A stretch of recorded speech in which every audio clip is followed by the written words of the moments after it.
노유진의 정치 카페. 예, 오늘 한 주간 안녕하셨냐는 인사를 못 드리겠습니다. 다들 아시겠지만 청와대가 지난주 발표한 새 총리 내정자 문창극 씨 때문인데요. 탑승자 전원이 구조될 수도 있었던 세월호 침몰 사고가 정부의 무능으로 인해서 대참사가 됐던 것 아실 겁니다. 그런데 이번 문창극 총리 내정자 사태 역시 청와대 인사검증 실패가 자진사퇴 거부와 청문회 정면 돌파 전국을 통해서 정부 수립 이후 사상 초유의 인사참사로 귀결되고 있습니다. 안타까운데요. 문창극 인사참사, 오늘 노유진 정치카페 2부에서 노유진과 함께 살펴보겠습니다. 하지만 다방에서 카페로 리모델링한 첫 방송인 만큼 오늘 카페 1부는 저희가 참사가 아닌 경사로 청취자 여러분과 만나야겠죠. 지난 지방선거에서 가장 드라마틱한 당선으로 국민들의 기대를 모으고 계신 서울시 교육감 조희연 당선자를 모시고 1부 꾸며보겠습니다. 잠시 후에 뵙겠습니다. 세월호 이후에 한국 사회 교육은 세월호 이전과 같을 수 없습니다. 대전환이 필요한 시점입니다. 세월호 사건은 우리 현실의 문제점을 적나라하게 보여줬습니다. 이제 제가 병든 사회와 아픈 교육을 보듬어 안고 해결해가는 따뜻한 치유의 교육감이 되겠습니다. 여러분들은 매일 여러분들이 노력해주신 이 감동의 역전 드라마의 현실이 이루어지는 것을 지켜볼 것입니다. 감사합니다. 예, 방금 들으셨죠? 예, 실제로 이루어졌습니다. 세월호 참사 전후인 만큼 우리 교육도 이제 분명히 달라져야 할 것 같은데요. 아마도 이분이 당선된 데에는 그런 유권자들의 염원이 큰 역할을 하지 않았나 이런 생각이 듭니다. 이 자리에 나오셨습니다. 조희연 교육감 님이라고 벌써 불러도 되나요? 안녕하세요. 아닙니다. 당선인이라고 합니다. 당선인이죠. 네. 예. 어떻게 보내셨습니까? 예, 요즘 뭐 경황 없이 지내고 있고요. 대단히 바쁩니다. 왜냐하면 특별히 이제 6월이 인수위가 구성이 돼가지고요.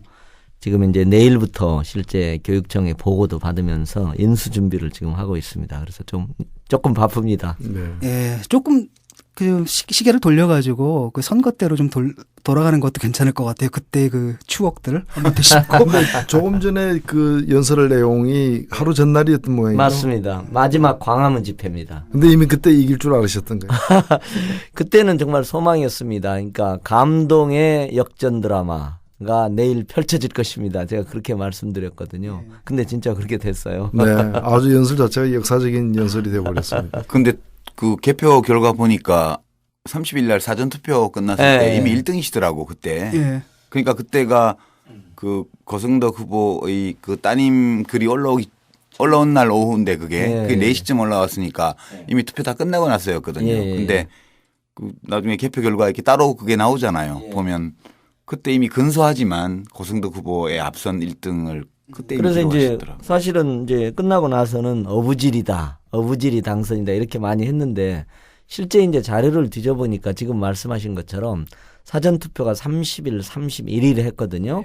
근데 그때 이제 제가 1등을 하고 있더라고요. 결과적으로 보니까. 그리고 2등이 고성덕이고 3등이 문영린 후보입니다. 그러니까 그 고성덕 후보 따님 캔디고의 편지 사건으로 바뀐 건 고성덕과 문영린의 위치. 2등, 3등의 변화였던 것 같아요. 결과적으로는. 어부지리가 아니고 그 어부의 노동을 우리가 과소평가해서는 안 됩니다. 어부지로입니다. 우리가 정치다방에서 이미 그때 예견을 했었잖아요. 이미 이제 2위를 치고 올라오고 상승세가 무섭기 때문에. 그게 하나의 대세죠. 네, 대세죠. 제가 볼 때는 캔디고 사건이 없었다 하더라도 일단 1위는 하셨을 거고 아마 2위가 고승덕 씨였을 것 같아요. 2위와 3위가 바뀐 사건이다. 그렇죠. 말씀이죠. 그게 2위와 3위가 바뀐 것도 큰 의미가 있죠. 우리가 월드컵에서도 은메달, 동메달은 좀 다르잖아요. 2등, 3등은. 네. 근데 실제 저는 그 제가 어느 지역 선거운동을 하는데 우리 후보를 막 소개시키면서 하니까 그 저를 알아본 그 유권자들 지나가면서 저희는 그 교육감 선거에만 관심 있어요. 이렇게 얘기하더라고요. 근데 사실은 많은 그 이 유권자들이 특히 학부형인 분들 같은 경우에는 우리 아이에게 어떤 교육을 시키는 것이 더 좋은가를 가지고서 교육감 후보들을 본 것 같아요. 그러니까 아주 막연하고 추상적인 진보라는 이념을 선택한 게 아니라 이런 분이 교육감이 되면은 혁신학교라거나 여러 가지 자기들이 좋게 평가했던 그런 교육이 보장된다는 점에서 네. 굉장히 어찌 보면 좀 한편으로 욕망에 기초한 투표이기도 하고 예. 아주 현실적인 어떤 판단을 많이 했던 것 같아요. 사실은 약간, 그렇죠. 약간 네. 이런 점도 있는 것 같아요. 그러니까 제가 사실 송구스럽긴 한데 제 둘째 아들 편지 때문에 예. 제가 갑자기 그 반듯한 아빠의 표상이 되었어요. 실제는 안 반듯하죠. 그러고 이제 굉장히 교육적인 후보 같이 돼 있어요. 그래가지고 지금 말씀하신 것처럼 야 강남 아주머님들도 저한테 많이 투표를 했습니다. 실제 보통 서초 강남을 빼놓고 송파도 제가 송파 이겼고요. 이겼죠. 예. 그리고 서초 강남도 아주 근소합니다. 음. 예, 어쨌든 그런 것도 사실은 흥미로워요. 예, 세월호 여파가 있었고 이게 이제 그 지방선거 자체보다는 이 교육감 선거에 더 큰 영향을 끼쳤던 게 제가 볼 때는 아이들이잖아요. 희생자가. 그러니까 우리가 그동안 아이들한테 너무나 많이 했다. 그래서 아까 말씀하신 교육감 선거에만 관심이 있다는 얘기는 아마 그 얘기가 아닌가. 그리고 전국에서 사실 진보 교육감들이 다 승리를 하지 않았습니까? 그렇기 때문에 이게 뭐 캔디고 사건 뭐 이것 때문만은 아니다라는 거죠. 예. 그렇죠. 지금 전국적으로 보니까 이번에 되신 분들 중에 진보교육감 당선인 중에 그 4년 전에도 나왔다가 이제 아쉽게 낙선하신 분들이 여럿 계셨잖아요. 다시 나오셨는데 지난번보다 근 10% 가까이 득표들을 더 하셨더라고요. 이제 그만큼 원래 여론이라는 게 0에서 100이 되는 게 아니고 뭐 60대 40에서 50대 50이 되거나 55대 45에서 그게 바뀌거나 그런 거잖아요. 이제 그런 점에서 보면 엄마들이 좀 그랬대요. 길 가다가 교복 입은 아이들만 보면 괜히 마음이 울컥하고 예. 자기 아이가 아니라도 이제 그런 것들이 상당 부분 영향을 미친 선거가 아니었나 교육감 선거는. 저도 이제 저희 처가 교사거든요. 저희 그 세월호 사건 난 이후에 그 반장 애가 와서 말하자면 저희 처가 이제 담임이죠. 자기 어머니가 갑자기 세월호 사건 난 이후에 자기를 꼭 껴안고 몇 분 동안 안고 있었대요. 제가 그걸 듣고 참 눈물이 나더라고요. 그러니까 이제 저는 그걸 이제 해석을 하면서 제가 우리가 그 좋은 삶, 좋은 교육에 대한 우리들의 잃어버린 기억, 감수성을 이렇게 다시 이렇게 말하자면 재발견하게 된 게 아니냐. 저는 그런 생각이 좀 말하기가 투표로 이어졌어요. 네, 말하기가 좀 그렇긴 한데요. 네. 이제 저는 중2 학부모잖아요. 그 저희 아들이 서초구에 있는 학교를 다니거든요. 중학교를. 네. 제가 이제 서울로 이사를 해서 저도 이번에 한 표 드렸는데 근데 그 엄마들이 그런데요. 아이한테 잔소리를 하면 엄마가 아이고 뭐 왜 그러냐고 그냥 살아있기만 해도 그렇습니다. 학교만 잘 다녀도 얼마나 고마운데 애를 그렇습니다. 그러냐. 그렇습니다. 그러면 그걸 누가 몰라. 그렇지만 그 아이들이 뭐 모모한 학교 아이들이었으면 그렇게 내팽개쳤겠어. 국가에서. 그러니까 자기도 아이를 사랑하는 마음 때문에 그렇게 보살핌을 국가로부터 제대로 못 받게 될까 봐 그게 걱정이 돼서 자기 아이한테 그러는 거지.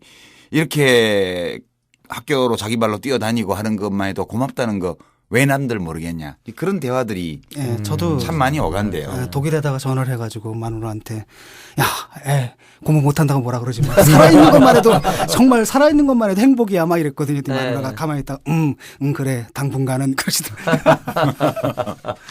엄마들의 마음에 굉장히 많은 변화가 맞습니다. 있었던 것 같아요. 예. 그리고 그 이전에 좀 이렇게 앞서서 당선되었던 분들, 뭐 광노현 전 교육감이나 김상원 전 교육감 이런 분들이 실제로 좀 업적이 있었죠. 많은 네, 우리 맞습니다. 유권자들에게 피부로 와닿는 하나의 어떤 그 네. 검증 평가 기간이 네, 있었기 혁신학교 때문에 같은가요? 그래서 네. 더 많은 진보 교육감을 요구하는 그런 분위기가 형성되었던 것 같아요.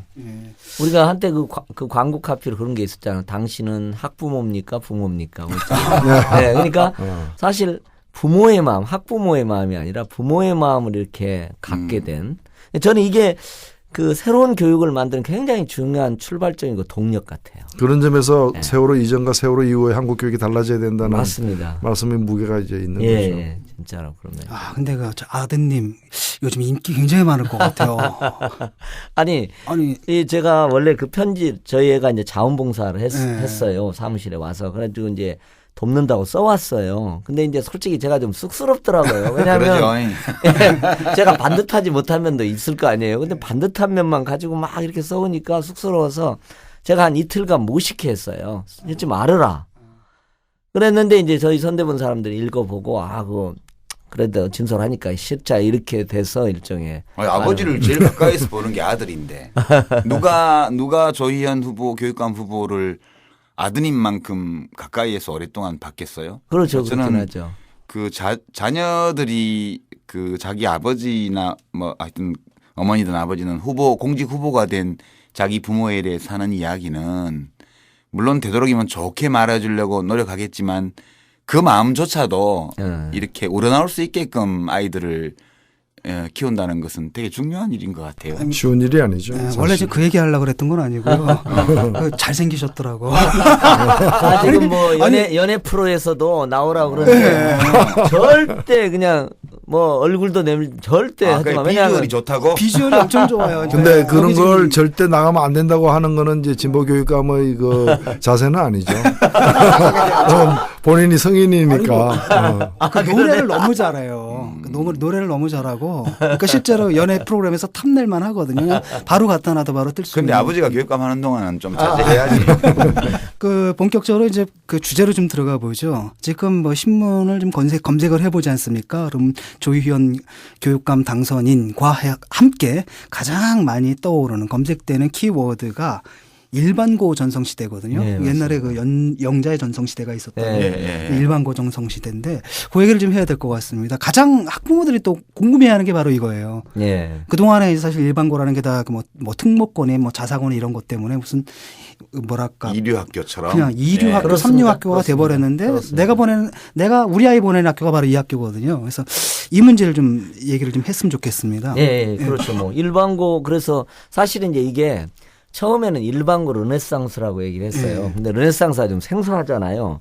그래서 이제 요건 진짜 제가 생각해낸 표현입니다. 일반고 전성시대라는 표현은. 근데 또 전성시대라는 게 또 영자의 전성시대를 연상시키니까 이게 좀 안 좋지 않냐 해가지고 쓰지 말자는 견해가 있는데 제가 고집을 부려서 잘했습니다. 썼고 굉장히 떴습니다. 영자의 전성시대는 괜찮은데요? 우리 고등학교 때 유행했던 영화고 그렇죠. 지금 그거 몰라요. 지금 학생들은. 아루 영화도 괜찮아요, 그거. 슬픈 영화죠. 예, 그래서 어쨌든 이제 지금 진 선생님 말씀하신 것처럼 원래 그러니까 일반고가 이류학교가 되고 보통 일반고의 슬럼화 현상이라고 표현을 하지 않습니까? 그러니까 저는 이제 가장 이상적인 게 제가 이제 그렇게도 얘기를 했습니다만은 우리의 자녀들이 인근의 고등학교에 가서 거기서 정상적으로 공부를 해서 자기가 원하는 대학에 가는 그게 저는 가장 이상적이고 우리가 추구해야 될 목표 같아요. 근데 이제 일반고가 이제 이른바 귀족고라고 할까 특권학교가 있는 거죠. 그러니까 맨 위로는 특수목적고, 특목고, 예. 그러니까 외고가 있는 거죠. 과고, 외고. 과학고 이렇게 있습니다. 뭐 과고나 뭐 예고는 우선 그렇다고 치더라도 외고가 있는 거죠. 그 다음에 이제 들어선 게 자사고입니다. 자사고는 숫자가 많아요. 서울만 해도 외고는 한 6개밖에 안 되는데 자사고는 25개나 있습니다. 전국적으로 40여 개가 있어요. 그러니까 이게 외고는 이제 6개니까 거기도 문제는 있지만 25개가 우수 학생을 빨아들이니까 이게 블랙홀 같이 되는 거예요. 그러니까 자연히 일반고는 이류 학생, 좋은 학생들이 없는 거예요. 상대적으로 적어지는 거죠. 그러니까 공부 잘하는 학생, 예. 시험 잘 치는 학생이 적은 그러니까 거죠. 예. 일반고가 더 황폐하게 되고 부모님들이 갈수록 그걸 피부로 느끼고 있는 거예요. 그래서 이제 저희가 그런 면에서는 이제 일반고를 새롭게 회생시키는 그런 게 우리 교육이 가야 될 기본 방향이다 이렇게 생각을 하는 거죠. 근데 조희연 당선자님 어느 고등학교 나오셨어요? 저는 이제 고등학교는 중앙고등학교라고요. 예, 그게 되게 공부 잘하는 학교였어요. 그렇죠. 후기에 가장 경기 서울 경북 있고 이제 후기에 중앙고등학교. 그 혹시 옛날에 대통령 아드님 다니는 학교 아니에요? 맞습니다. 박지만이 다녔죠. 후기 그래서 그러면 그 대통령 아드님도 공부 잘했었어요? 아니죠.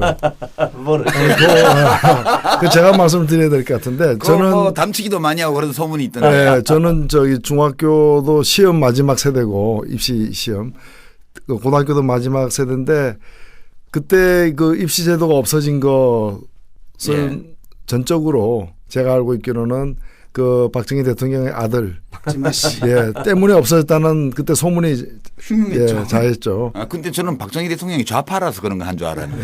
그건 아니죠. 그러나 결과적으로는 그 정책은 굉장히 좋은 정책. 예, 근데 제가 예. 그렇게 얘기를 합니다. 지금 74년에 고교 평준화가 이루어졌거든요. 69년에 중학교 평준화. 그러니까 74년이니까 딱 올해가 40주년입니다.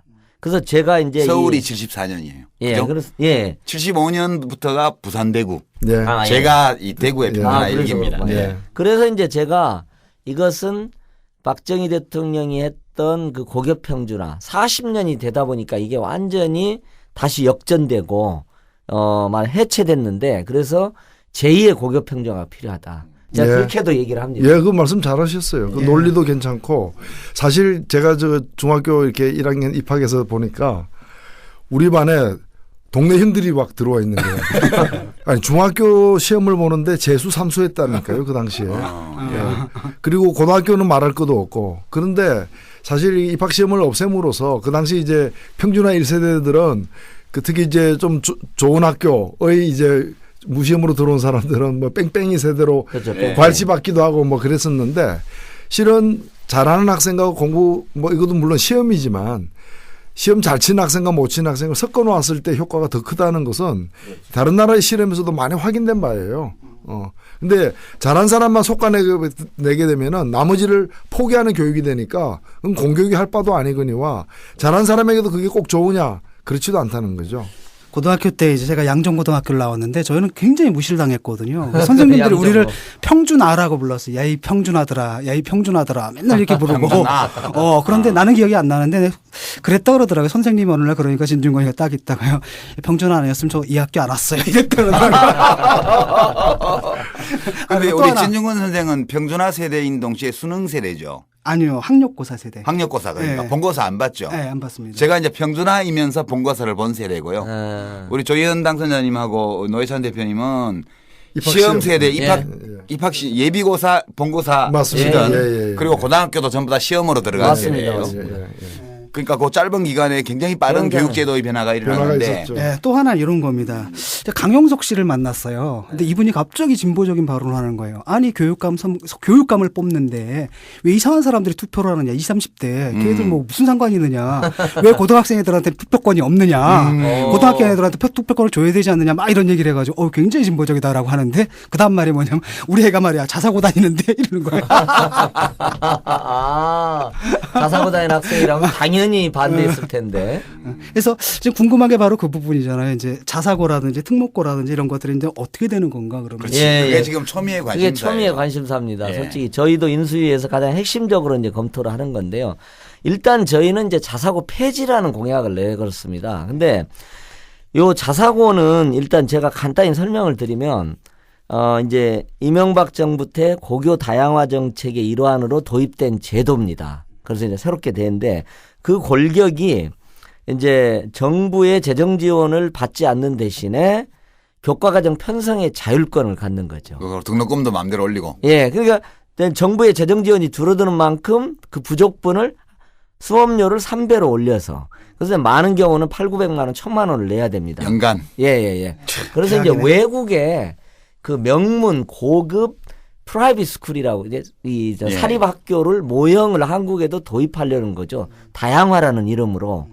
근데 이제 한국에서는 이게 이제 교육 평등에 대한 욕구가 굉장히 강하거든요. 그래서 이제 불만이 많으니까 이제 이게 이명박 정부의 대표적인 실패한 정책으로 간주됐고 박근혜 정부조차도 이것을 뭔가 정책 전환을 하려고 초기에 그랬던 거죠. 예, 그런 상태입니다. 그래서 일단 저희는 이제 자사고를 폐지라는 걸 공약으로 내걸고 자사고 정책의 전면 재검토다. 이렇게 돼 있습니다. 근데 이게 5년마다 한 번씩 그 재지정 평가가 돌아와. 2010년에 시작됐고 그 다음에 2011년에 말하자면 두 번째 이제 허가가 났어요. 그 25개가 지금 있어요. 그래서 올해 14개 이제 재지정 평가를 해요. 그러니까 재지정 평가를 통과해야 또 5년이 가는 거죠. 예. 왜냐하면 5년 동안에 부실하거나 미달이 되거나 입시 부정을 저지르거나 하면은 취소를 할 수 있어야 예. 되니까 이렇게 돼 있는 거죠. 그래서 지금 이제 서울교육청에서 그 평가를 한 거죠. 지금 평가를 하고 있는 겁니다. 그러니까 서울교육청 권한이죠, 그거는. 예. 예. 교육부 재지정은. 장관과 약간의 협의는 하게 돼 있습니다. 그러나 이제 교육감의 권한에 있습니다. 그래서 이제 저희가 이 부분에 대해서 이제 전면적인 거 말하자면 이 재검토를 하겠다. 그리고 이제 저희는 이렇게 얘기를 합니다. 이게 무슨 뭐 자사고가 미워서 폐지가 아니고 일반고 전성시대를 만들고 일반고를 회생시키기 위해서는 이렇게 많은 수의 자사고에 대한 재정비가 불가피하고 또 이명박 정부에서 시도한 이 자사고가 미달 사태를 일부는 빚기도 하고 원래의 목표와 다르게 입시 명문이 되는 거죠. 높은 등록금을 받는. 즉 무슨 얘기냐면 서민들은 접근할 수 없는 그런 고급 학교가 되고 원래의 목적과 다르게 입시 명문만 추구하기 때문에 잘못돼 있다. 이런 이제 취지에서 저희가 지금 출발. 그러면 전체적으로 보면 자사고 경우에 적어도 서울시 교육청 관할에 있는 자사고 경우에는 이 재지정을 위한 이제 평가 예. 단계에서 원래 설립 목적에 어긋나거나 부실하게 운영되었거나 예. 큰 법률적 도덕적 하자가 있는 경우에 그렇죠. 그 자유형 사립고는 일반고로 전환될 수 있다. 과감하게 전환하려고. 그러죠. 예. 예. 아니 이걸 어찌 보면은 좀 그나마 좋은 학교를 왜 없애냐 이런 이제 오해도 있을 수 있는데 사실 이게 그 영리병원 생각해 보면 되는 겁니다. 그러니까 하여튼 뭐 그 자사고는 저는 뭐 많은 분들이 그건 납득하리라고 봐요. 예. 근데 이제 특목고요. 예. 그건 약간 문제가 다른 것 같은데. 예. 그래서 저희가 특목고는 사실 국제중학교하고 특목고도 같은 논리의 연장선 상에서 뭐 폐지를 얘기하거나 이럴 수 있지만 저희는 그것까지는 얘기하지 않고요. 왜냐하면 이건 굉장히 오랜 기간 정착돼 있기 때문에 그건 다르게 풀어야 될 문제고요. 자사고는 이제 지금 5년밖에 안 돼 있고 또 우리처럼 교육 평등을 바라는 국민적 요구에 완전히 반하기 때문에 일반 서민들은 일반고를 살리는 과정 그리고 일반고를 살리려면 크게 보면 두 가지가 있을 것 같아요. 하나는 일반고를 과감하게 지원하는 것하고 일반고를 슬럼화하거나 이류학교로 만드는 자사고에 대한 대대적인 정비 작업이 필요한 거죠. 이제 그런 취지인 거죠. 그래서 아니 특목고는 제가 궁금하게 생각하는 거는 그런 거죠. 특목고는 원래 특수 목적고잖아요. 예. 외국어 고등학교거나 과학 고등학교거나 뭐 맞습니다. 국제학교거나 그런 거잖아요. 그러면 뭐 우리나라는 어차피 다 입시잖아요. 아니 그런데 그 특목고 경우에 이제 저도 제 딸이 지금 대학 졸업할 나이인데 이제 외국어 고등학교 출신이잖아요. 근데 그 학교가 보니까 이제는 자사고가 돼 가지고 서울대를 엄청나게 많이 넣었더라고. 작년에 한 100명 가까이 넣은 것 같아요. 자사고가 됐어요. 외고에서 자사고. 예. 그러니까 용인외대 부속 외국어 고등학교에서 외국어 대학 부속 고등학교가 됐더라고요.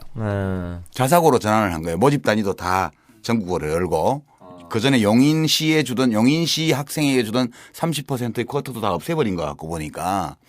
근데 제 생각은 그런 거죠. 그 학교가 왜 그렇게 바꿨을까 보면 간섭받기 싫은 거예요.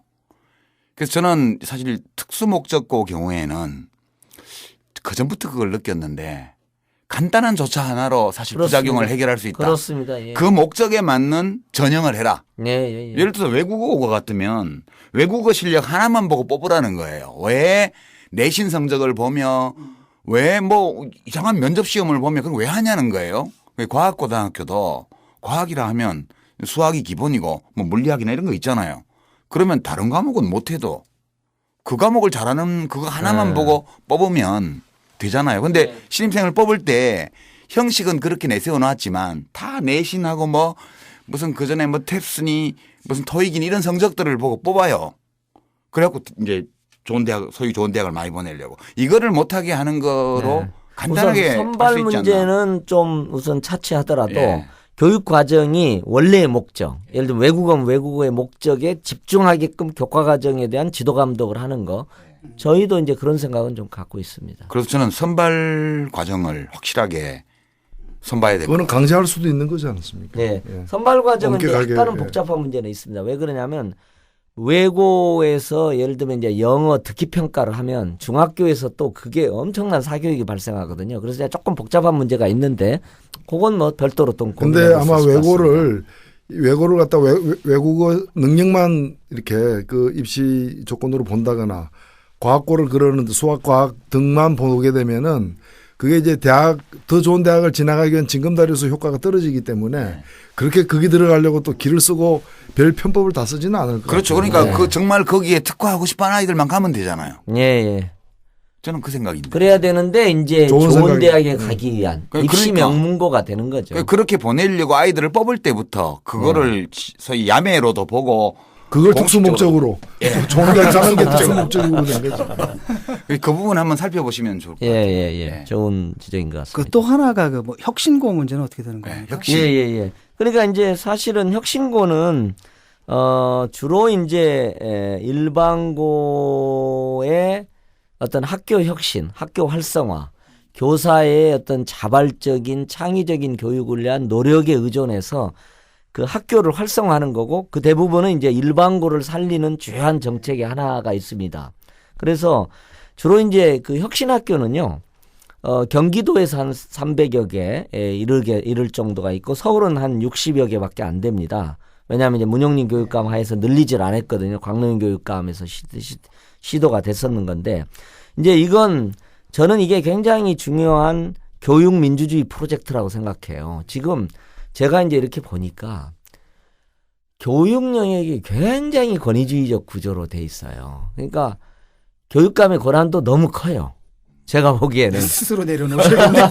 그다음에 교장 단위 학교에서 교장 선생님들의 권한도 또 너무 큰 것 같아요. 이제 그런 어떤 지점이 있습니다. 그래서 지금 혁신학교 같은 건 이렇게 돼 있습니다. 교장과 교사의 관계에서 교사의 자율성을 많이 부여를 해요. 그다음에 교사와 학생의 관계에서 또 보면 학생은 완전히 피교육자입니다. 그냥 지식을 주입받는 존재잖아요. 그러면 또 학생을 존중의 대상으로 창의적 학습의 주체로 세우는 겁니다. 그러니까 저는 이게 선진국형 교육입니다. 학생의 자기주도적인 학습 능력, 자발적인 학습 능력을 고양하고 교사가 자발적이고 창의적으로 학생을 교육하려고 노력하고 요걸 만드는 겁니다. 그리고 이걸 위해서 이제 재정 지원을 해주는 겁니다. 1억 원, 1억 5천까지. 별로 많지도 않던데 그걸로 많지는 바뀌어져요? 않습니다. 지금 성과가 그래도. 좀 나타나고 있죠. 그렇죠. 굉장히 중요한 예, 저는 변화가 그 나타나고 혁신학교의 있습니다. 성과는 이미 학부형으로부터 검증되고 검증이 있다. 됐고. 입소문으로. 근데 그게 어떻게 나타나고 있냐면 제가 경기도에 이제 제 조카가 있어서 얘기를 실제로 들었는데 혁신학교가 이제 그게 아이를 보낼 수 있는 지역이 있죠. 주거 지역. 예, 맞습니다. 과 혁신학교 바로 길 건너서 혁신학교 못 가는 지역 있잖아요. 집값 차이 나요? 똑같은 아파트가 1억 차이가 납니다. 경기도에서. 그렇습니다. 저는 이건 자체는 또 다른 또 문제가 문제가 있을 수 있지만 그래서 걱정하더라고. 혁신학교 이제 많이 생기면은 집값 오른 거 아니에서 그런 경우도 있겠지만. 집값이 평준화되겠죠. 그렇지. 혁신학교 너무 많이 생기면은 실제로 뭐 상향 평준화. 그러니까 이제 그것도 고민 지점이긴 합니다. 왜냐하면 지금은 이제 이 자사고나 이 문제와 관련해서 고교 선택제 문제가 있거든요. 그러니까 학생이 강북에 있는 학생이 강남에도 신청을 할 수 있는 겁니다. 근데 이제 원래는 학군이 있는 거잖아요. 그러니까 자기 인근의 학교를 배정하는 겁니다.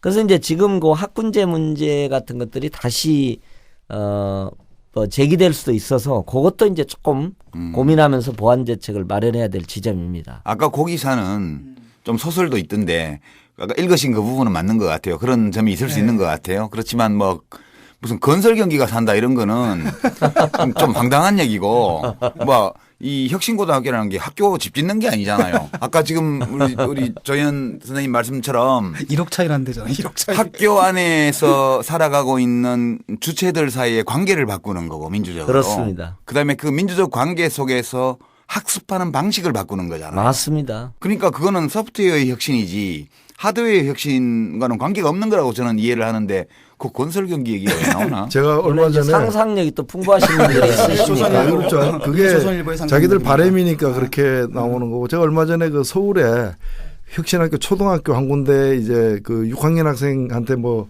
수업 하나 해달라 해서 갔어요. 근데 그 수업보다도 제가 놀랬던 게 그 학교가 이 혁신학교로 되면서 그 선생님들이 자발적인 어떤 여러 가지 노력으로 해가지고 학부형 특히 아버지 모임을 만들었는데 그 조그만 학교의 아버지 모임에 상시적으로 참석하는 사람이 200에서 250명인 거예요. 맞습니다. 좀 예, 부담스러워. 예. 그러니까 갑자기. 사실 아버지들 학교 안 가잖아요. 근데 아버지들이 그렇게 모여가지고 뭐 여러 가지 어떤 자발적인 활동들을 하고 하면서 예. 학교 자체가 그 전에 볼 수 없었던 그 풍성함이 이제 커지는 거죠. 맞습니다. 그래서 지금 저도 한번 참여를 했었는데요. 네. 그 노원구 지금 노회찬 네, 네. 선생님 그 있는 그 상원 초등학교가 네, 예, 아주 그렇습니다. 대표적인 데입니다.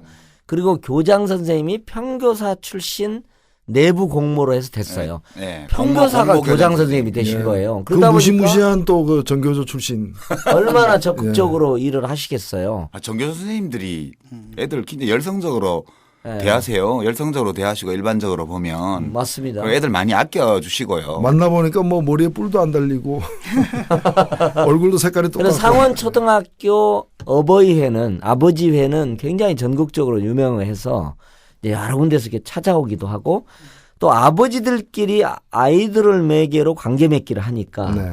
이제 지역 사회가 또 이렇게 살아나는 면도 있어요. 지역에서 여러 네트워크들이 막 이렇게 저녁에 셀프 만들- 걸고 맥주집에서 만나가지고 아버지들끼리 한 잔. 그렇기도 하고 예. 그런 여러 가지들이 아니, 독일에 유학할 때 이제 그거 여행객 안내하잖아요. 아르바이트로 아르바이트. 가이드를 하는데 학교에서 이제 한국에 선생님들이 오셨어요. 그래서 고등학교를 한번 방문하고 싶다고 딱 갔는데 두 분이 나오는데 여자분이 교장 선생님이었거든요. 젊은 여자분이 나이 드신 남자분하고 같이 딱 나오니까 이분들이 몽땅 다 그 나이 드신 남자분한테 인사를 하는 거예요. 그랬더니 그분이 아니라고 이분이 교장 선생이라고. 그래서 물어보니까 거기서는 그냥 투표로 뽑는다 그러던데요. 그래서 돌아가면서 한번 하는 거고 뭐 대단한 권한이 있는 게 아니라 그냥 행정을 맡는 예. 그 사이에는 자기는 이제 가르치는 업무에서 좀 빠지는 그 정도의 그 의미밖에 학교에 없더라고요. 아이를 입학시키려고 학부모가 찾아오면 맨 먼저 만나는 사람이 교장 선생님이에요. 예.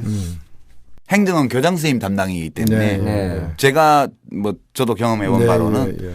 학교에 입학시키려고 찾아가서 제일 먼저 가서 얘기하니까 나와서 맞아주는 분이 교장 선생님이었어요. 맞습니다. 근데 이제 우리는 교육감, 그 다음에 이제 아래 11개 이게 지역교육청이 나눠져 있습니다. 교육장. 예. 동서남북 이렇게 나눠져서 동부, 서부 이렇게 나눠 있습니다. 그래서 그걸 교육장이라고 합니다.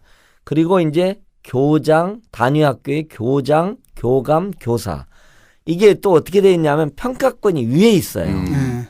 그러다 보니까 교사는 교감, 교장, 교장은 또 교육장이나 교육감의 눈치를 보는 이런 구조가 돼 있습니다. 그 상호평가로 바꾸면 안 돼요? 그래서 이제 최근에 뭐 다면 평가도 이제 네. 도입하기도 하고 또 이제 교장 선생님도 예를 들면 여러 가지 교사들, 학부모 이렇게 좀 평가로 이렇게 이제 돌리는 경향이 있고 또 전반적으로 좀 평가 자체가 좀 바뀌어야 될 겁니다. 예. 제가 그 일반고 전성시대 문제에 대해서 예. 딱 한 가지 질문이 있어요. 의문 또는 민원 이런 건데요. 제가 이제 뺑뺑이 일기잖아요. 저희가. 예. 그러면 이제 보수 쪽에서 소위 보수 쪽에서 공격을 할 때 하향 평준화 시키려고 그런다 이렇게 공격을 하잖아요. 일반고 전성시대 얘기를 하면 그렇죠. 뭐 자사고 같은 거 엄격히 평가해서 어떻게 하고 뭐 특목고는 취지대로 하도록 하고 이렇게 얘기를 하면 왜 공부 잘하는 애들 모아가지고 공부 열심히 시키는 걸 못하게 하냐 네. 그렇게 얘기를 해요.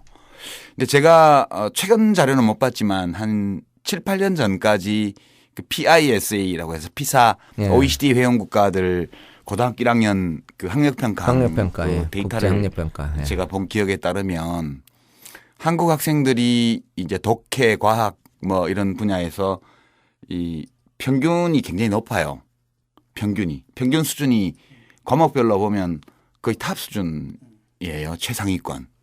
그런데 이제 그 학력 측정을 한 학생들을 4분위로 나누어서 1분위요. 제일 성적이 좋은 그 1분위 학생들끼리만 딱 비교를 하면 20위권으로 바로 떨어져 버려요.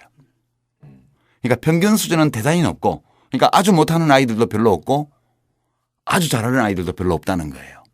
그래서 이제 이게 수월성 교육이 안 됐다고 해서 이것이 평준화 체제를 무너뜨리는 유력한 논거로 사용됐던 게 한 10년 전부터예요. 제가 기억하기로.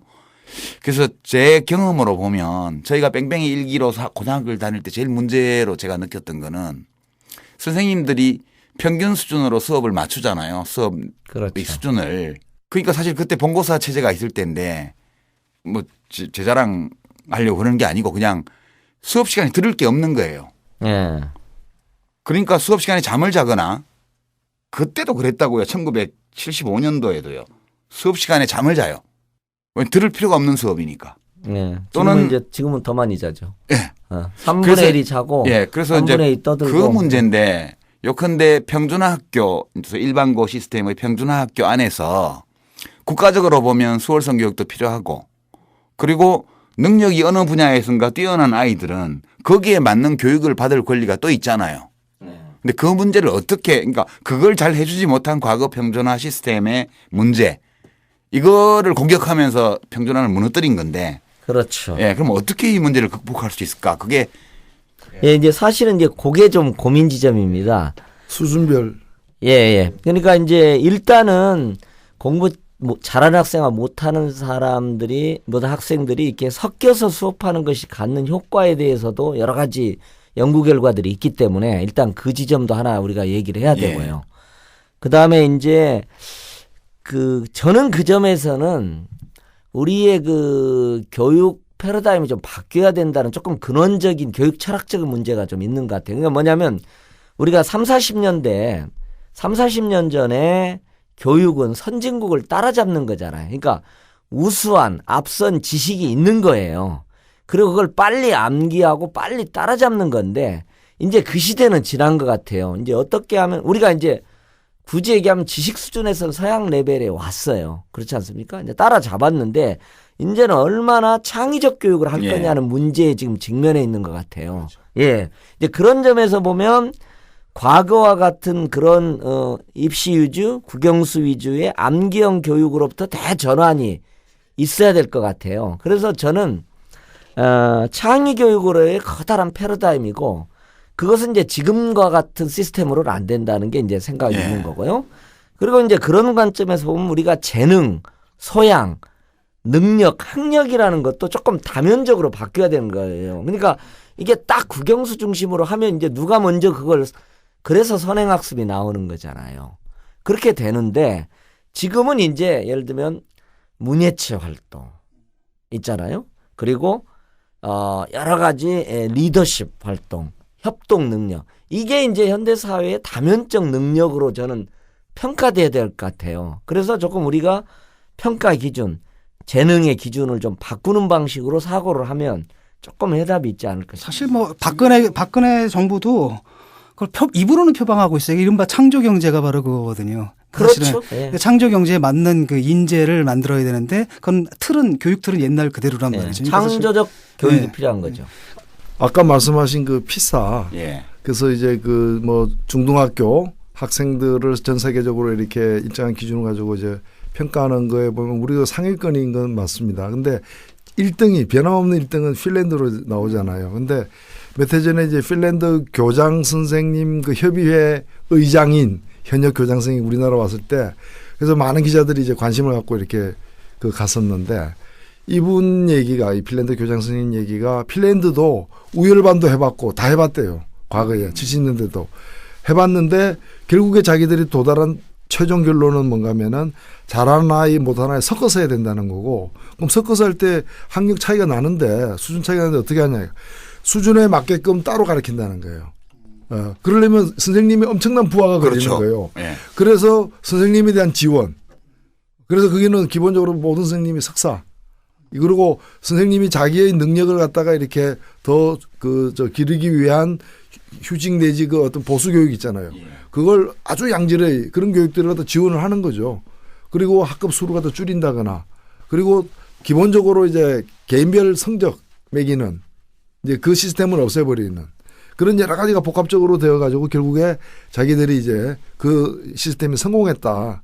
이렇게 얘기를 하는데 사실 이거는 뭐 나중에도 얘기가 나오겠습니다만 대학 입시가 살인적인 대학 입시가 기다리고 있는 데서는 불가능해요. 사실은 이것이 그거 연계될 수밖에 없는 거죠. 학급당 학생 수도 좀 줄여야 돼요. 그래서 우리가 지금 피사 성적 좋은 거 가지고 우리가 스스로 좀 자부심을 가질 이유도 없는 게 지금 우리나라 노동시간이 전 세계 1위지만 우리나라 노동시간보다도 수업시간이 더 길어요. 무슨 되게 게으른 DNA를 갖고 있다는데 왜 노동시간이 세계 1등이에요? 아니, 노동시간은 뭐 30년째 변함없이 게을러가지고 하나님이 일이라도 열심히 하라고. 그건 자기들이 게을렀던 거지 왜 국민들 보고 게을렀다는 거야.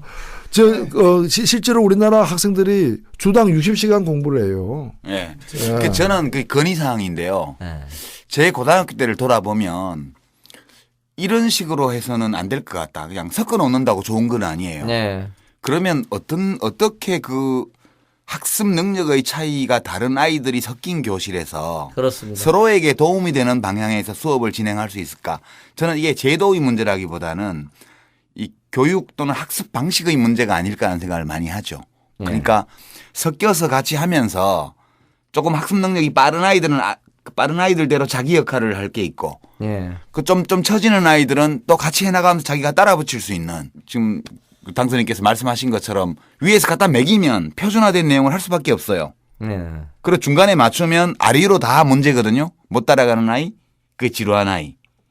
그래서 뭔가 학습 방식, 수업 시간 진행의 혁신이 없이는 이 문제는 극복 안 될 것 같다. 그리고 그런 생각이 수준별 학습 같은 경우도 네. 지금의 시스템하고 다른 걸 짠다면 수준별 학습도 저는 충분히 자기 위치를 찾을 거라고 봐요. 그리고 개인별 평가를 하지 않고 팀별 평가를 해가지고 자기가 아무리 뛰어나도 팀 자체가 성적이 좋지 못하면 안 되기 때문에 팀 내에서 협력을 더 중시하는 그런 평가 방식도 있더라고요. 네, 저도 뭐 고등학교 때 공부 좀 한 것 같은데 저는 수업 어려워가지고 잤거든. 근데 들을 게 없어서 잤다고 그러신 것 같아가지고. 두 분이 좀 다르네요. 그러니까 진 선생님은 어려워서 자고 네. 유시민 선생님은 쉬어서 자고.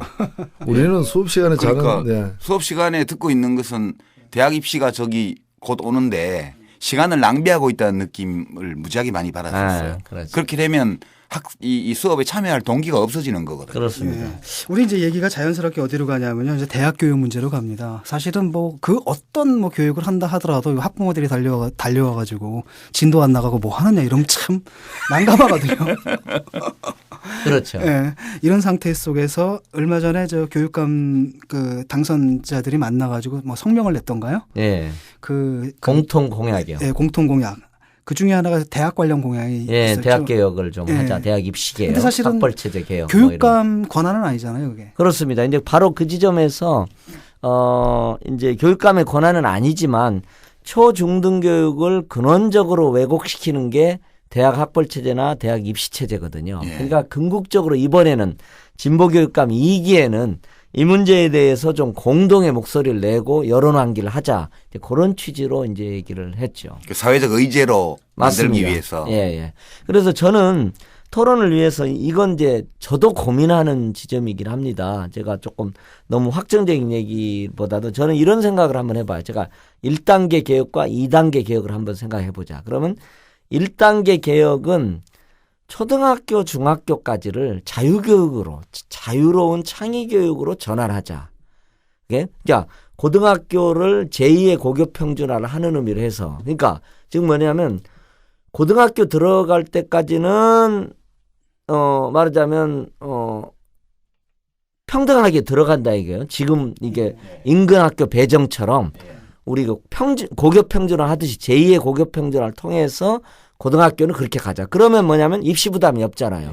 그럼 초등학교, 중학교까지는 자유교육, 창의교육을 하자 이거예요. 그러니까 1단계에서는 고등학교에 좋은 대학에 들어가기 위한 고등학교 수준의 치열한 경쟁까지는 용인하자 이거예요. 그러나 초등학교, 중학교는 정상화하자 일단. 그러니까 그다음에 고교 교육을 정상화함으로써 예. 초중등 학교를 그렇습니다. 초등학교를 좀 자유롭게 만들자. 예, 예. 그러니까 고등학교에 좋은 고등학교를 들어가기 위한 그 부담을 없애버리면 중학교, 초등학교 교육이 정상화되는 겁니다. 자, 그 다음에 이제 2단계로 이제 대학 체제를 개혁해서 고등학교를 다시 자유교육, 창의교육으로 전환하는 2단계 교육을 생각해 볼 수 있지 않겠냐. 이렇게 저는 조금 제가 한번 생각을 해보고 있습니다. 저도 뭐 구체적인 방안이 뭘까요? 그러려면은 지금 현재는 일단 대학 개혁과 관련해서는 교수단체 쪽에서 여러 가지 안을 지금 내놓고 있습니다. 내놓고 있는데 기본적으로 대학 학벌 체제, 그러니까 학벌에 따른 너무 불평등이 커요. 보상의 차이도 크고.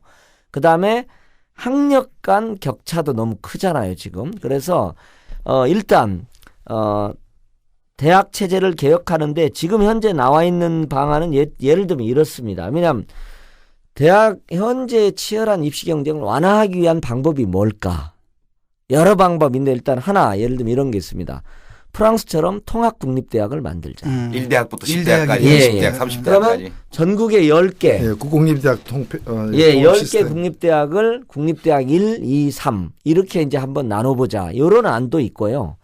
그 다음에 대학 통합 네트워크라고 그래가지고 말하자면 그 국립대학을 중심으로 그리고 사립대학까지 아우르는 인적 물적 자원을 공유하는 말하자면 대학 통합 시스템을 만들어 보자. 이렇게 입학, 되는 학사 거죠. 관리, 졸업. 예. 궁극적으로는 뭐 독일식 같은 거에도 근접할 텐데 기본적으로는 이것이 지금처럼 확연한 대학 서열화를 좀 완화하는 거죠.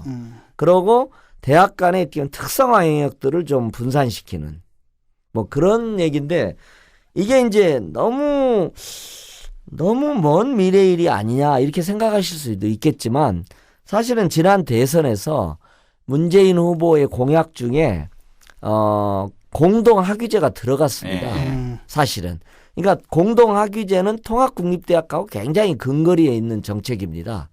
예, 이제 그런 여러 가지 이제 정책들이 지금 나와 있는데 뭐 그것이 아니더라도 아까 제가 말씀드린 대로 고등학교 교육을 정상화하려면 대학을 뭐 아주 급진적으로는 대학을 평준화해 볼 수도 있겠죠. 평준화해버리 독일식 같은 거에 상당히 근접하는 형태가 되겠죠. 뭐 그렇게도 한번 생각해 볼 수도 있고요. 이제 그런 여러 가지 방안들을 본격적으로 국민적 토론을 해보자. 요게 이제 지금 현재 문제적입니다. 근데 지금 우리나라에서 제일 이제 학부모들하고 아이들이 들어가고 싶어하는 학교가 서울대학교고요. 예. 그다음에 이제 뭐 연대 고대 연대 여하튼 SKY 해서 그게 빅3로 이렇게 있고 스카이대학. 예. 그 밑에 요새는 또 태정태세 문단세처럼 이렇게 쭉 그러니까 있더라고요. 우리 때는 그게. 그런 거 없었는데 예, 그리고 예. 또 자기들끼리 그게 싸워요 또. 태정태세 문단세 이런 식으로 쭉 나가요. 근데 이제 그 우리 조희연 당선인께서도 서울대학교를 졸업하셨잖아요. 예. 근데 서울대학교 교육 잘해요? 어떻게 생각하세요? 선발 효과죠. 상당 부분은. 교육 효과라기보다는 들어온 학생이 4년 동안. 그래서 저는 2단계 개혁이 되면 대학교에서 치열한 경쟁이 이루어지면 좋겠어요. 그러니까 제가 왜 여쭤봤냐면 저도 다녀봤는데 좋은 학교가 아니더라고요. 잘 가르치는 학교가. 애들을 다 팽개쳐놓고 뭐 지금은 얼마나 달라졌나 봤더니 지금도 사실 별로 안 달라졌어요. 학교에서 배운 게 없어요. 학교에서 배운 것도 없을 뿐만 아니라 요즘은 아이들 그래도 많이 배워요, 학생들을 잘 관리해 주지도 않아요.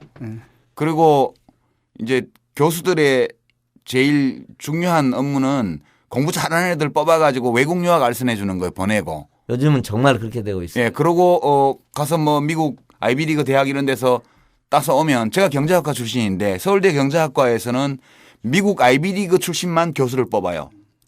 자기들이 양성한 박사가 많거든요, 해마다. 벌써 자기들이 양성한 박사를 교수로 안 뽑기 시작한 지가 한 20년이 됐어요.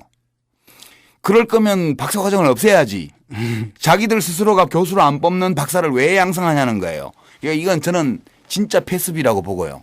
예. 이거는 이것은 교육을 잘하는 대학이기 때문에 사람들이 들어가려는 게 아니고 그 대학에 입학해서 졸업한 사람들이 사회에서 가지고 있는 권력이 너무 크기 때문에 그 권력의 네트워크에 들어가고 싶어서 사람들이 그걸 가는 거거든요. 예.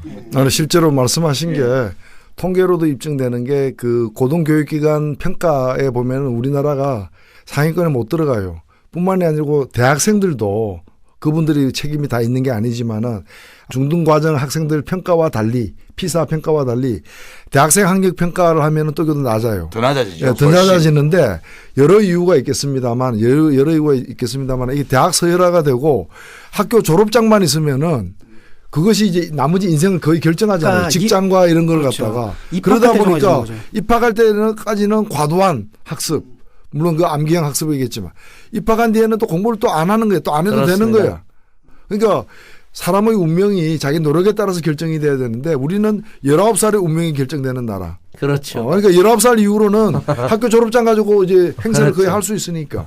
그러니까 그러다 보니까 19살에 결정되는 이 입학 어느 학교 입학했는가 자격을 따기 위해서 그렇습니다. 온 가족 온 집안의 물적인 걸 다 투자하는 네, 유치원 때부터 비대화 스펙 관리하고 그런 게 되는 네. 거죠. 그러니까 이게 우리가 굉장히 그 아둔한 지금 그 이제 시스템을 운영하고 있는 이거는 네. 예, 제가 볼 때는 미국 국민들 중에 상당수가 오바마 대통령이 뭐 의료보험제도 국가 의료보험제도 도입하는데 우리 현행 의료보험보다 훨씬 못해요. 국민건강보험보다 훨씬 못한 건데도 그거 도입하려니까 막 공산당이라고 막 그렇죠. 위헌 제소하고 뭐 예, 티파티 그렇죠. 이런 데서 데모하고 난리가 났잖아요. 그래서 지금 재선해가지고 6년째 지금 그거 하나 겨우 한 거 아니에요.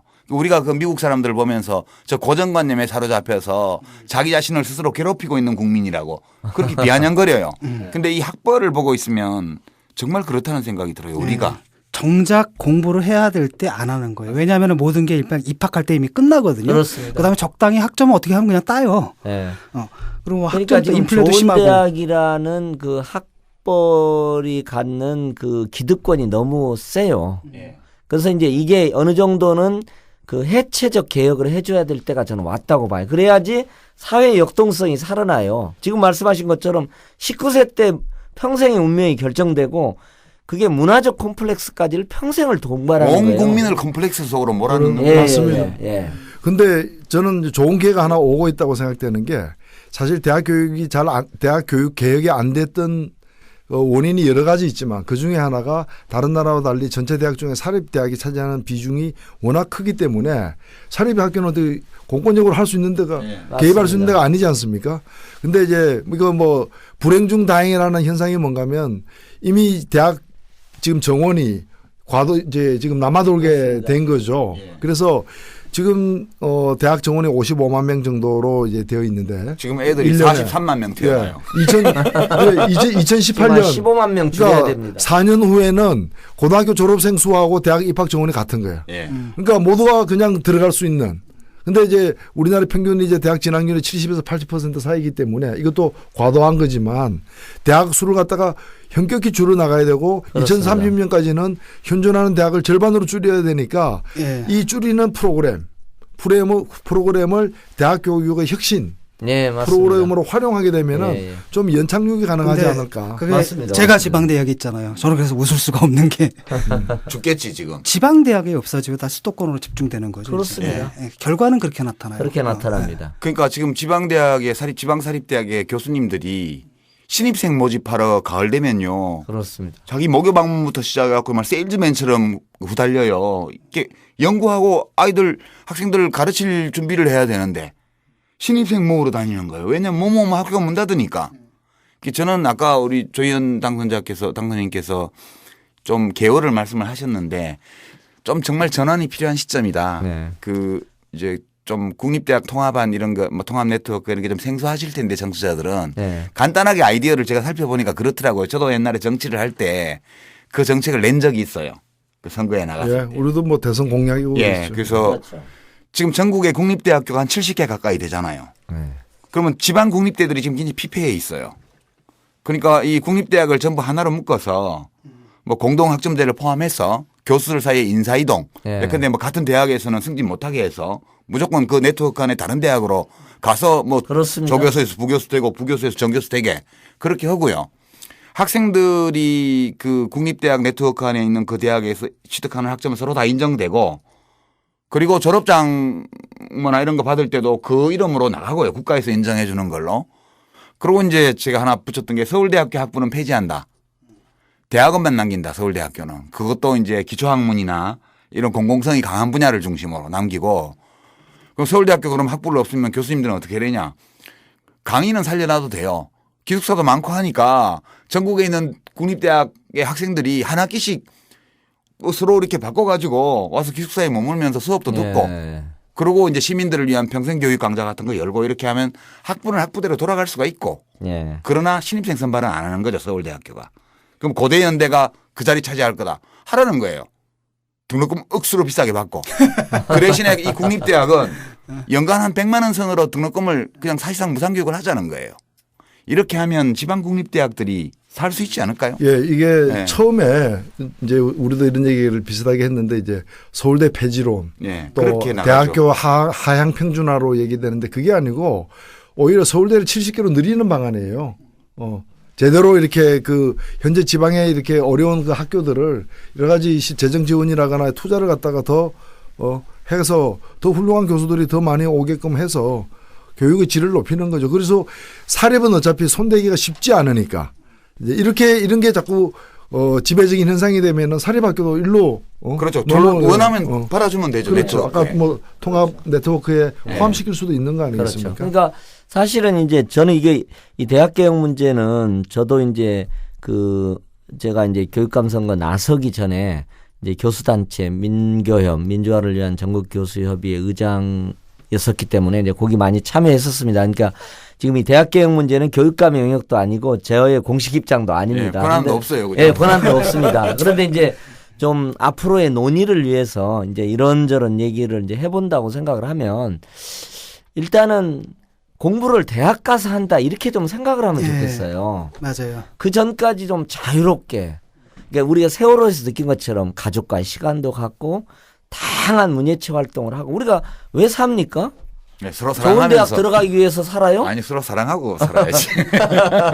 사랑을 표현하고 주고받고 살아야죠. 그러니까 좋은 대학 들어가기 위해서 사는 게 아니잖아요. 따져놓고 그러니까 좀 발상을 좀 바꿔야 될 지점들이 있고 그다음에 이제 지금 나와 있는 대학 통합 네트워크라든지 그 자세한 건 어더라도 예를 들면 통합 국립대학 같은 거에 대해서 이제 일각에서 이제 뭐 서울대 폐지론이나 아니냐 이렇게 했는데 지금 유 선생님이 이제 말씀하신 것처럼 저는 그것도 여러 가지 방안이 있다고 그렇죠. 봐요. 다양한 방안이 있을 수 예, 있죠. 뭐 네. 서울대가 대학원 대학이 되는 방안도 있고 아니면 학부가 유지되면서 뭐 파리 일대학처럼 통합 국립대학 일대학이 될 수도 있고 뭐 정 서울대가 뭐 거기에 들어가기를 원하지 않는다면 저는 서울대가 하나 있고 나머지 전국의 국립대학이 통합국립대학으로 해도 된다고 봐요.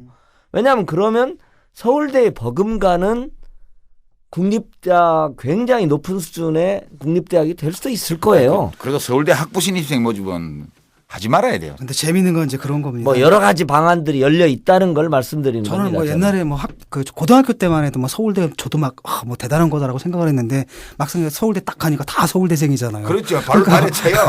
그래가지고 다음부터는 그게 없어졌는데 뭐 어떤 사람들 만나보면 그게 굉장히 강한 프라이드가 있어요. 지금도 보면 서울대 동창회에서 계속 뭐 날아오잖아요. 난 동창회비 한 번도 안 내봤는데. 동창회 때 저도 안 내죠. 뭐 제일 힘없는 동창회죠. 뭐. 예. 근데 그 동창회 부회장님이 문창극 씨고. 아니 셀프로 그냥 뭐 자기 월급 자기가 주고 막 그러대 요새. 어쨌든 근데 굉장히 서울대 없애자라고 한다면 이 이제 이른바 지배층들 또는 이른바 자칭 엘리트층들의 그 반발의 건 엄청날 것 같아요. 네, 그러니까 대학 개혁 문제를 예. 우리 교육을 이제 아까 말씀드렸는데 1단계로 어쨌든 초등학교 중학교까지 정상화하고 초중학교 예, 그다음에 2단계의 고등학교 교육까지를 정상화. 우리가 경쟁을 없애거나 수월성 교육을 없앨 수 있는 건 아니잖아요. 그렇죠. 고등학교 교육을 정상화하기 위한 이제 대학 체제 개혁 그 관점에서 그걸 서울대 폐지론 해버리면 이게 논의도 할 수가 없는 거잖아요. 그러니까 좀 열어놓고 그거 왜 한번 논의를 못해? 해보자. 국민 중에 서울대학교 나온 사람 몇 명 된다고 그걸 그러니까. 논의를 못해요? 난 진짜 그거 아니, 이해가 안 이제 되네. 그 몇 명 안 되는 사람들이 다 잡고 있는 거죠. 그 사람들 설득을 시키고 그다음에 또 서울대 아니 아까 얘기한 그런 여러 가지 물론 하나의 방안만 있는 건 아니지만은 국립대학교를 갖다가 이렇게 활성화시키고 하는 방안은 서울대 존폐 문제와 꼭 뭐 폐지만이 정답은 아니라 하더라도 연결해서 서울대 개혁과 같이 얘기가 되어야지 이걸 그대로 둔 채 얘기될 수 있는 건 네. 아니죠. 그리고 이제 하나 중요한 부분이 지방 국립대학을 지금 살려야 됩니다. 살려야죠. 예, 이전에는요 지방의 우수한 학생이 부산대를 갈까 전남대를 갈까 아니면 연고대를 갈까 그건 굉장한 고민 사항이었어요. 연고대는 등록금 비싸죠. 서울까지 올라가야 되죠. 근데 부산대 전남대면 또 지역사회에 또 상당한 기반이 있고 전국적으로도 상당한 레벨이 있는 대학입니다. 등록금도 쌌고. 예. 근데 생각해 보세요. 지금 전남대를 갈까 연고대를 고민 안 갈까는 고민의 대상이 안 됩니다. 예. 그만큼 지방국립대학이 죽어 있다는 거고 서울 중심의 경제가 확고하게 고착돼 있다는 거죠. 그러니까 이런 큰 사회개혁, 대학개혁의 관점에서 접근을 좀 할 필요가. 예. 근데 공약 중에 뭐가 있더라 그 일요일 휴무제? 아, 예. 학원 일요일 문 열지 말자고. 예. 학원 일요일 문 열지 말자. 예. 근데 이제 뭐 당연히 그 시간에 과외시키겠죠. 예. 그래서 이제 사실은 지금 선행학습 규제법이 있거든요. 그래가지고, 그러니까 지금은 기본적으로 진도 앞지르기잖아요. 예. 그리고 어떻게 하면 남보다 먼저 학습해가지고 이렇게 이제 다른 사람도 앞서가는 건데 뭐 제가 독일은 제가 모르겠어요. 누가 최근에 그런 얘기하다 말하자면 유치원에서 알파벳을 안 가르친대요. 알파벳을 가르치면 그건 아동학대래요. 모르겠어요. 아동학대까지는 아닌데 일반적으로 독일 경우에는 17명, 18명 정도가 초등학교 1학년 그룬트슐레에 들어오면 그냥 스스로 깨친 애들이 한둘 있고요. 나머지는 다 알파벳을 모르고 들어오죠. 내가 우리 아이 얘기를 할게요. 우리 아이가 조금 이렇게 발달이 늦거든요. 그래가지고 너 손가락 몇 개냐? 그럼 10. 그럼 발가락은 몇 개야? 그럼 딱 내려다보고서 신발 신고 있어서 모른다. 이렇게 얘기를 하거든요. 그리고 아니 초등학교 들어갔는데 ABC를 자꾸 이렇게 거울상으로 쓰는 거 있잖아요.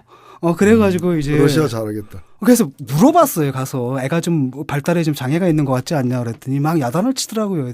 시간 되면 다 할 거 왜 쓸데없는 걱정하냐고. 집에서 못 가르치게 해요. 그 이제 가장 먼저 받는 주의사항이 초등학교 1학년은 한 5분 내지 10분 정도 숙제를 내주는데 매일 5분 내지 10분 정도 할 수 있는 거. 한 4학년 되면 한 30분 정도 하는 거 내주는데 특히 1학년 때는 집에서 가르치지 말라고 그래요. 왜 가르치지 말려고 그러냐 물어봤더니 아니 태양이 2개면 안 된대요.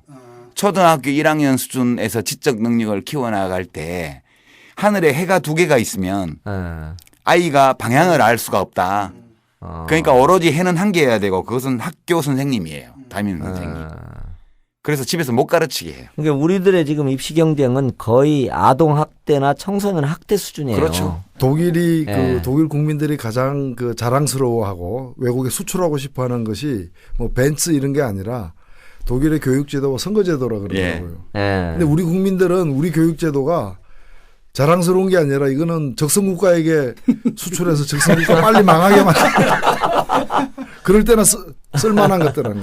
그래서 이제 지금 이제 선행학습 금지법이 만들어졌지 않습니까? 만들어졌는데 이제 사실은 이제 저는 이걸 고육지책이다. 왜냐하면 공부를 법으로 금지하는 것은 조금 잘못된 것 같아요. 그러니까 궁극적으로는 이게 지향해야 될 이런 정말 고육지책을 안 써도 되는 상태를 만들어야 되는 건데 하도 심각하니까 대승요법으로. 법으로라도 금지를 하는 건데 이제 문제는 선행학습 금지법에 학원 규제는 없어요. 그러다가 보니까 이제 이런 게 나와 있긴 한데 이제 말씀하신 것처럼 이게 잘못 학원이 규제가 되면 이게 말하자면 진짜 비밀 사교육, 풍선 효과, 황제 사교육 같은 게 또 증할 수도 있고요. 현재는 또 사교육이 학원이 학생들을 약간 돌보는 기능이 있는 겁니다. 맡기는. 맡기는 기능이 지금 있게 돼 있어요. 왜냐하면 맞벌이 부부나 이런 면이 있어요. 그래서 이런 것들을 좀 종합적으로 고려해서 이게 어쨌든 사교육이 궁극적으로는 줄어들어야죠. 줄어드는 방향으로 여러 가지 이제 방안을 좀 마련해야 되지 않을까 싶어요. 오늘 좋은 말씀 많이 들었습니다. 앞으로 활동 많이 해주시고요. 왜냐하면 지금 당선되실 때까지 그 전 교육감들, 광노현 교육감이라든지 김상건 교육감님이 보여주신 그런 성과라는 것이 학부모님들한테 커다란 설득력으로 다가가지 않았습니까? 그래서 우리 교육감님께서도 그런 성과를 남기시고 각오 한마디 하셔야 될 것 같아요. 각오의 말씀 말씀 전에 제가 며칠 전에 부산에서 무슨 토크쇼를 했는데 김석준 교육감 당선인이 이제 깜짝 출연했어요. 근데 굉장히 부러워하시더라고. 왜요? 왜냐하면 그 부산시 의회는 거의 새누리로 가득 차 있는데 서울시 의회는 또 야권들이 많이 당선됐기 때문에 그리고 아무래도 또 서울에서 또 힘있게 당선되셨기 때문에 전체 이 각 광역 이 교육감들의 어떤 좀 지금 기대주 표상이 되고 있는 거예요. 그래서 어깨도 더 무거우시라고 제가 굳이 말씀을 드립니다. 마지막으로 한 말씀만 해주십시오. 어쨌든 세월호 사건으로 인해서 어쨌든 지금 현재의 교육으로는 안 된다.